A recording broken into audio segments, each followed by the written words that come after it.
Speaking of Apple, on a more positive note, price-wise, and a way better way to spend your money, that new M1 MacBook Air is for real.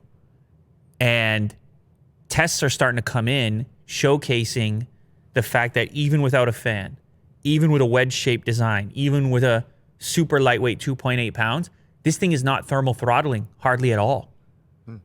The ability for this M1 chip to perform at a sustained rate on video exports and, well, all kinds of computational tasks, this thing is for real. Yeah. And it's for real at a price that's actually reasonable inside of an Apple product. So starting at $999, Will. And again, also, some of these tests that I'm seeing, not a huge difference between the 8-core, 7-core on the GPU. People are saying, just go out and get the absolute base model Air. Don't even think about the Pro. You're not going to need anything else. A real solid value. Think about this for a second. M1, full-out laptop, awesome performance, $999.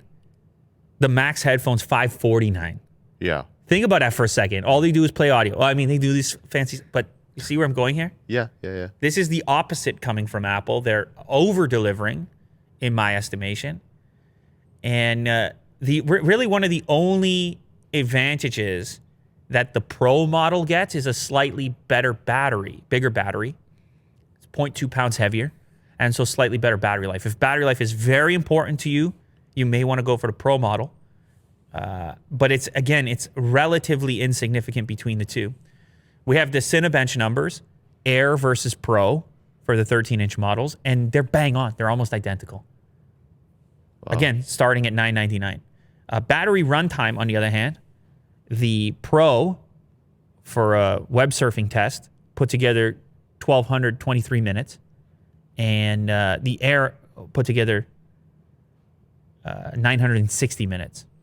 So they're fairly close. There is a little bit of an advantage to the Pro, but it's pretty good battery life on both of them. And once again, we're going to talk about the cost savings. The Air, you're going to step into it for $999. You got to spend $300 more to get the baseline Pro. I will put the money in my pocket if I was in the market here. Yeah, save up for those AirPods. Save up. Oh my God. It's just really amazing to see what they were able to do without a fan. Yeah. These figures get even crazier when you try to stack up the new Air versus the old Air, which throttled like crazy.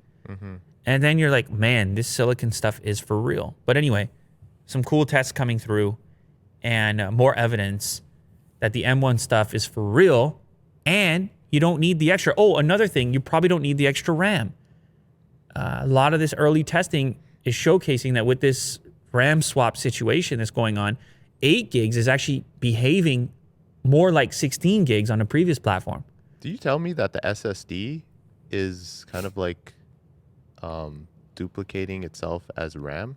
It's being they're swapping out the processes to the SSD from the actual unified RAM, they're calling it. And this is allowing a lower RAM target, lower RAM figure to behave like a better performer. And so this was interesting when you saw the products, and you with the 16 gig option, you were having to custom order it, basically. Yeah. It wasn't being stocked. It's like, wait a second. Maybe on the Air, but on the Pro, you don't even have a model that's being stocked at the stores, or I can order quickly with 16 gigs of RAM. Why? Well, this is why.